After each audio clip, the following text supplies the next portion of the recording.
La miséricorde de Dieu est à l'œuvre toujours.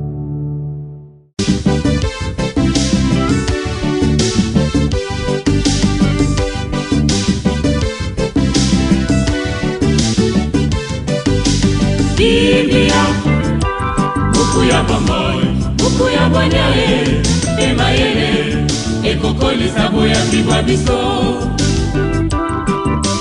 Biblia, buku ya bomoi, buku ya bwanyae, emayele, ekokolisa. Nous rappelons ton amour, Seigneur, au milieu de ton temple. Sur toute la terre, ceux qui t'ont rencontré proclament ta louange. Tu es toute justice. Au nom du Père et du Fils et du Saint-Esprit. Amen.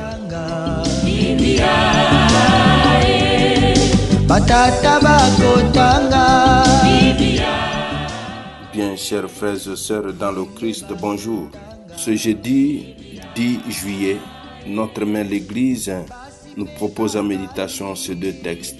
La première lecture est tirée du livre de la Genèse au chapitre 44, du verset 18 au verset 21, puis du verset 23 au verset 29, et enfin au chapitre 45, du verset 1 au verset 5.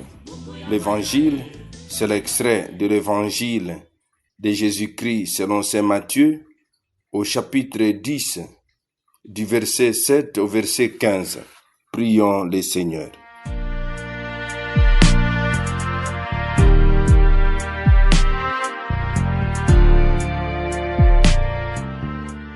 Dieu qui a relevé le monde par les abaissements de ton Fils, donne à tes fidèles une joie sainte.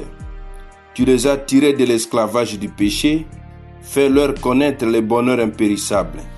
Par Jésus, le Christ notre Seigneur. Amen.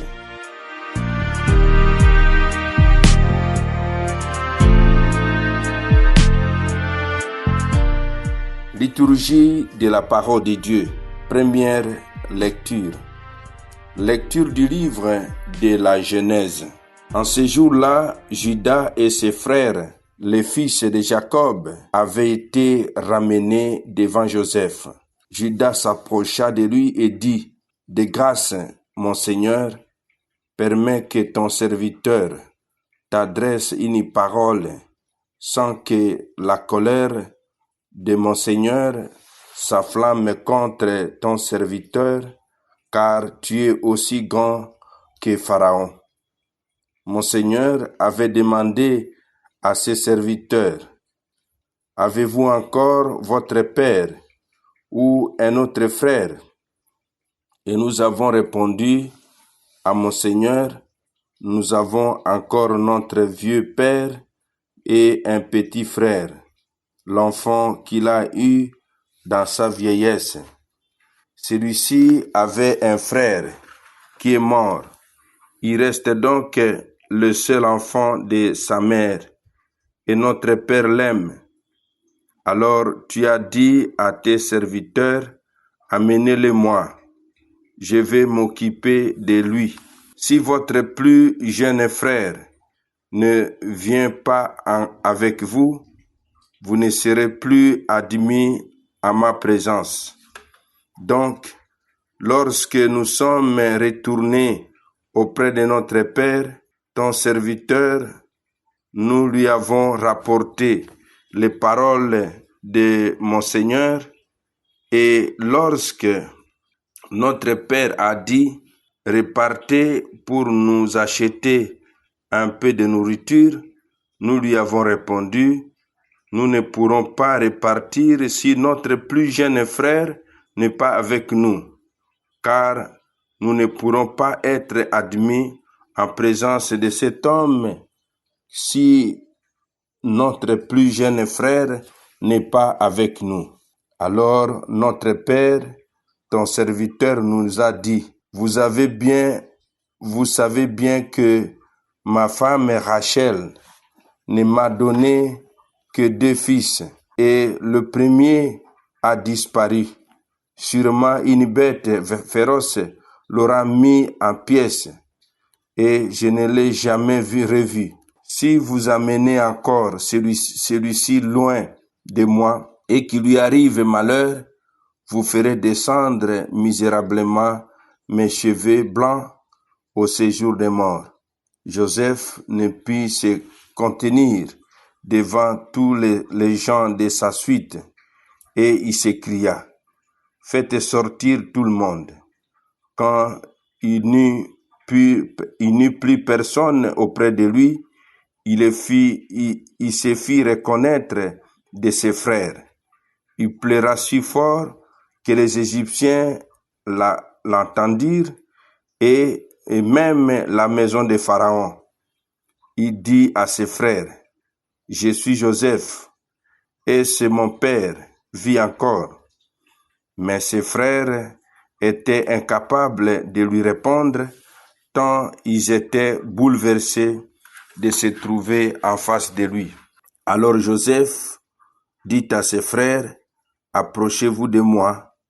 Ils s'approchèrent et il leur dit: je suis Joseph, votre frère, que vous avez vendu pour qu'il soit amené en Égypte.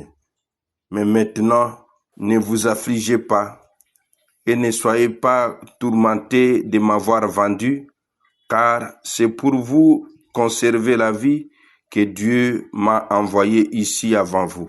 Parole du Seigneur, nous rendons grâce à Dieu.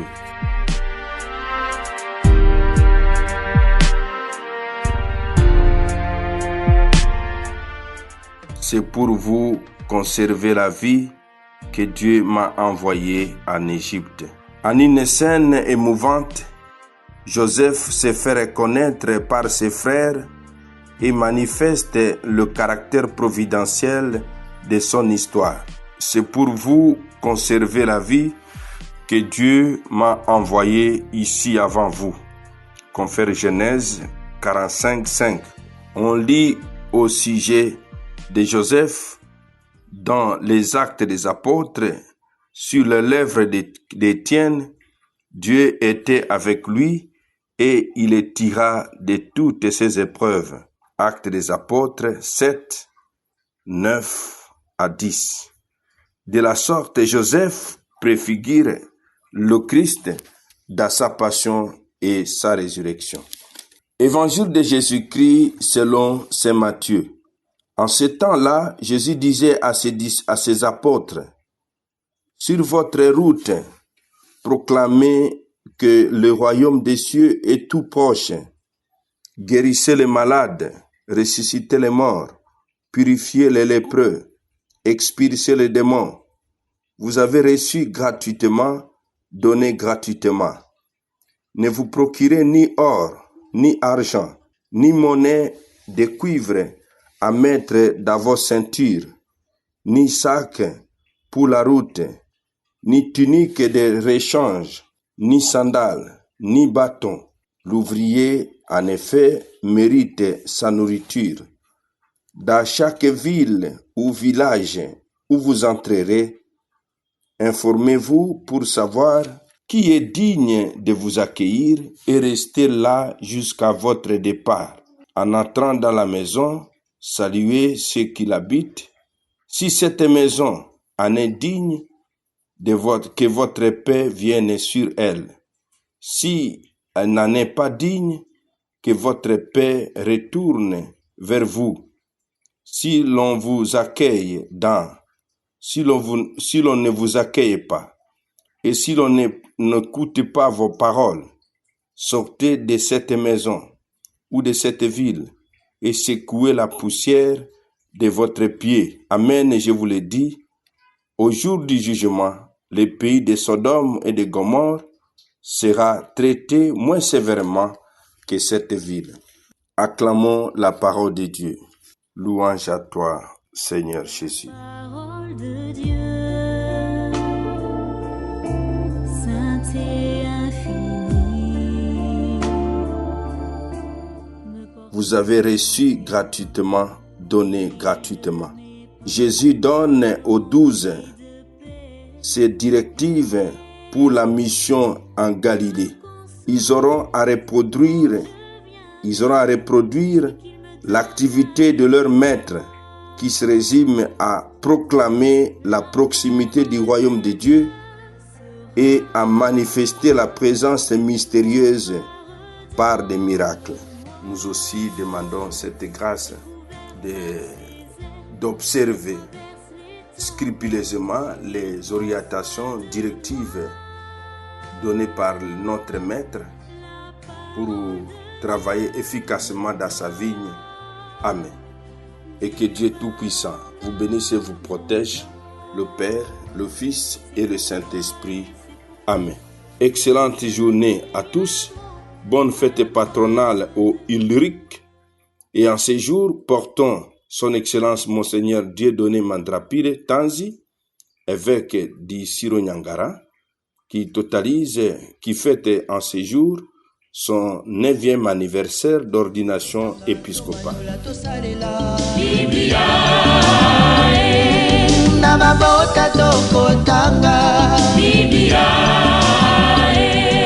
Namasanga tokotanga oh bipai biso buku ebombi makanisi manzambe buku ya kokabola na baninga buku ya kobomba na se ya mbeto te